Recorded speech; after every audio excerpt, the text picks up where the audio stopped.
Matthew Stafford is expected to miss a week of practice. Justin Herbert is on track, but nobody really knows what that means. And speaking of nobody knows, the Dodgers are pondering what to do about Walker Buehler. Good morning. I'm James. This is your daily dose of sports and snark for the greatest sports scene in the world, Los Angeles. This is the faithful Angelenos morning report. So it is August 16th, 2024. Have you noticed a theme with the headlines today? Nobody seems to know quite what the hell is going on. Kind of like living in the White House.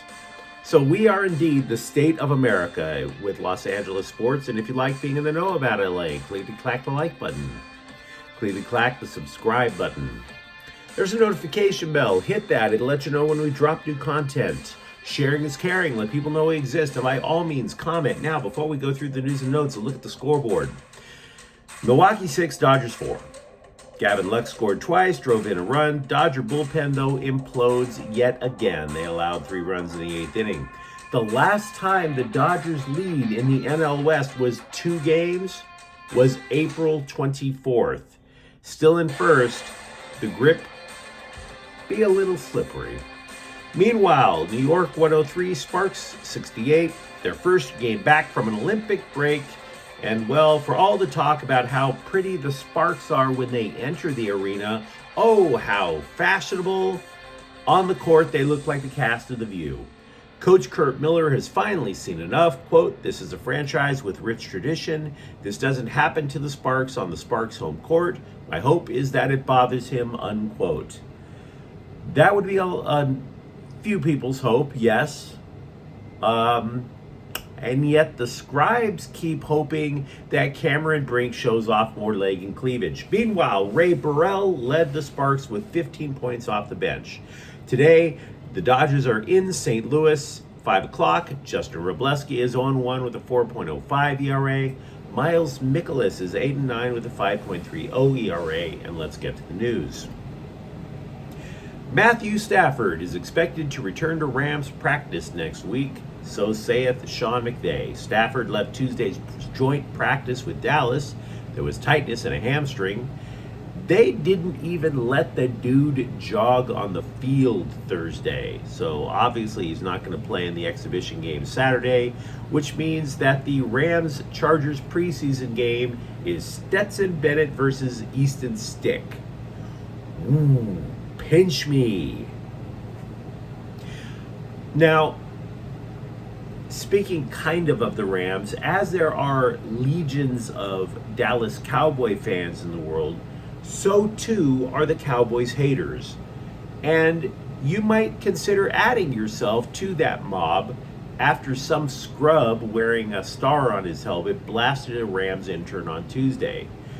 But before you do, know this. Cowboys head coach Mike McCarthy apologized repeatedly for what happened.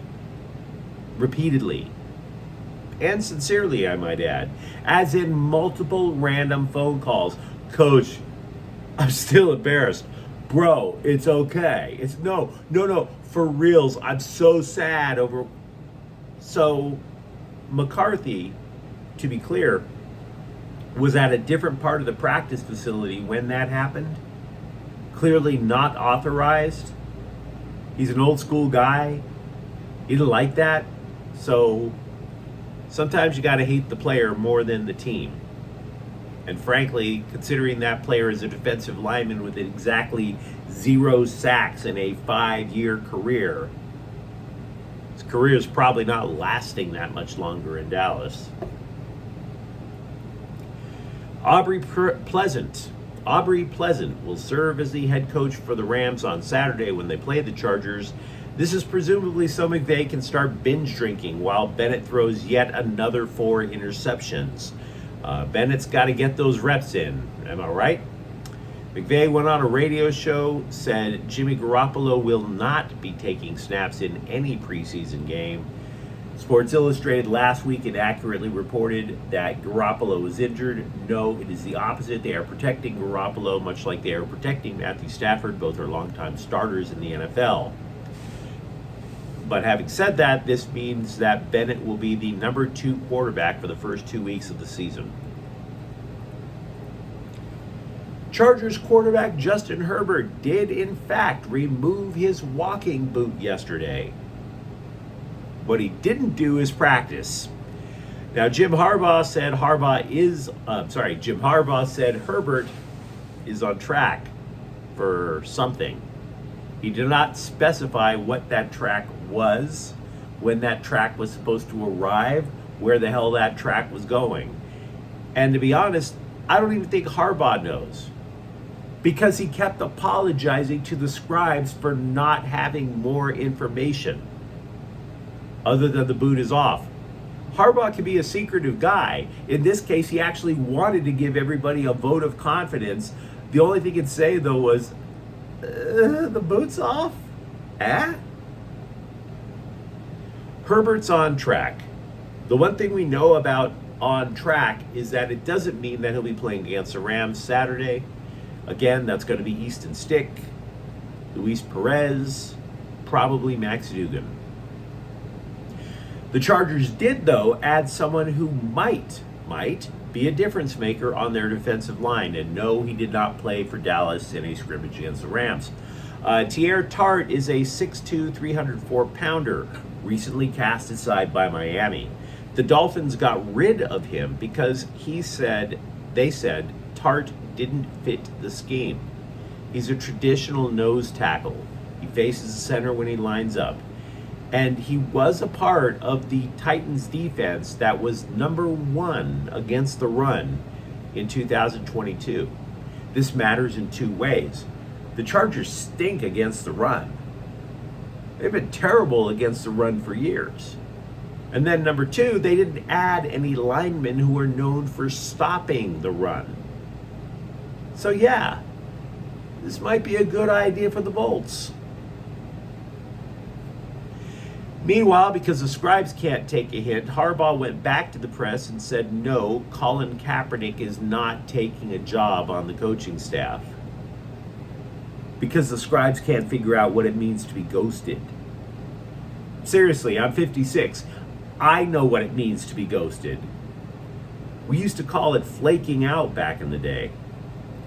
Harbaugh made the offer in February. Kaepernick said he would call back and never did. Now, for all the sports writers who don't know what it's like to have a girlfriend, and that's a lot of you, ask a girl out. You don't see her for 6 months? That's called getting ghosted. Just so we're clear. Meanwhile, Kaepernick is just happy to have his name still in the news, kind of like the Hawk Tua girl. Walker Buehler is a high-strung dude. Wouldn't you agree? So when you look at how he struggled in his second return from an injury this year, and this last injured list visit included a trip all the way across the continent to reinvent his delivery, I think he knows he's on a short leash. In sum, the reason that he stunk up the joint on Wednesday, his delivery is inconsistent. Now, when asked how much leeway Buehler is going to get, Dave Roberts said, quote, "That's a fair question. I don't know that answer. I think with the track record, he certainly deserves a longer runway. But is that 3 starts? Is that 4 or 5 starts? I just don't know right now," unquote. In other words, if Walker Buehler did not have the reputation of Walker Buehler built up for all those years, the outings that he's had this year,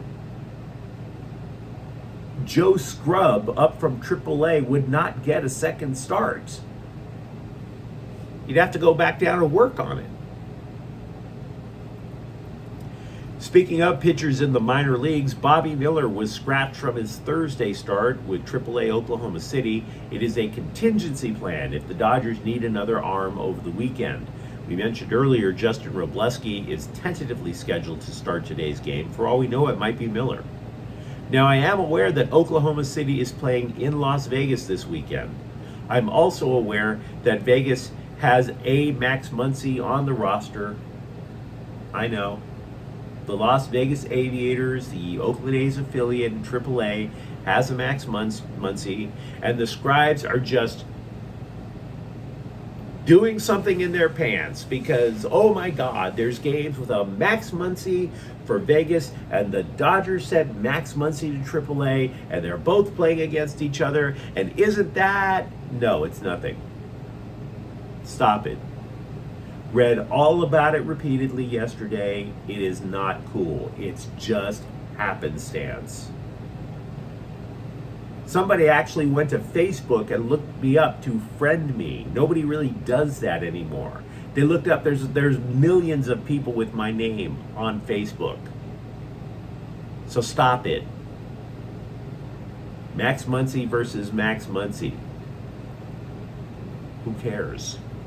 What the hell does that have to do with winning?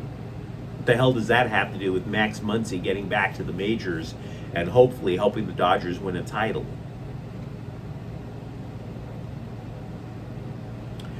The MLS transfer window closed Wednesday, and while it is absolutely accurate to say that Olivier Giroud to LAFC is the biggest name in the transfer portal, the Galaxy slid in German legend Marco Reus just under the radar.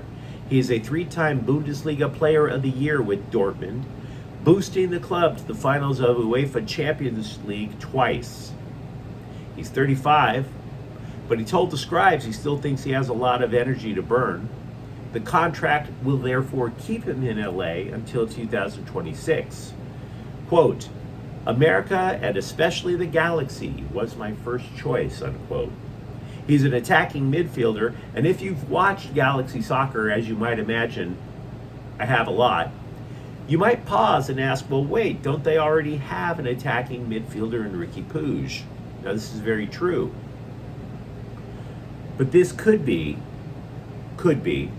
where Reus could make a bigger impact than Giroud. Now, I could definitely be wrong. Could most definitely be wrong. See, Giroud over at LAFC is a striker, and an elite one at that. But LAFC already has good shooters, right? At its 4-3-3. At the top three, you have Dennis Mwanga, Christian Oliveira, and Matus Bogusz.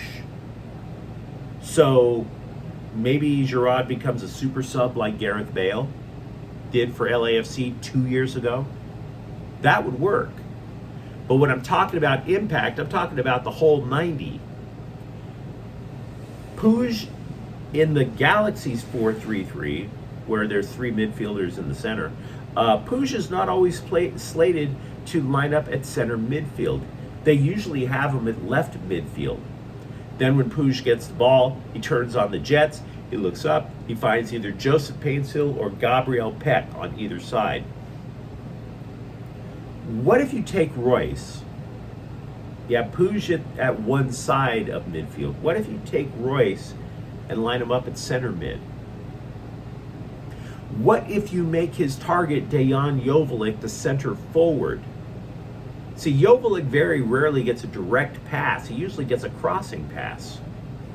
Now you have Joveljic even more involved in the offense, wouldn't you say? Doesn't that make the offense more dynamic overall? Especially if Reus can go 90 on a regular basis. Now, Galaxy General Manager Will Kuntz said he was pushed to a new limit in acquiring Reus, but that is what is expected for this club. Quote, I think now, and not unjustifiably, we are held to a very high standard that we have to clear, unquote. In other words, the Galaxy are going for it just as much as LAFC is going for it. If you are an LAFC supporter, you absolutely have every reason to be excited about Giroud being on your roster. No doubt about it. I'm simply saying that there is an embarrassment of riches for both LA teams in MLS. Michael Cooper, the sixth man for the Showtime Lakers, will have his number retired by the franchise January 13th. The five-time champion was already inducted into the Basketball Hall of Fame. He's an eight-time All-NBA defensive team selection, first team I might add, and a Defensive Player of the Year. Later, after he retired, he also coached the Sparks to consecutive WNBA titles. He is the 14th Laker to have his number retired. Would you let me know what you think in the comments thread? Talk to me if you are comfortable with the situation for either Matthew Stafford or Justin Herbert. And how uncomfortable are you with the situation involving Walker Buehler? And if you enjoyed the content, don't forget to subscribe to Faithful Angelenos. We're talking LA sports every single day here. Thank you for watching. I'm James. We'll be back tomorrow. Faithful Angelenos is a Kian Cortel Queso production. Take care.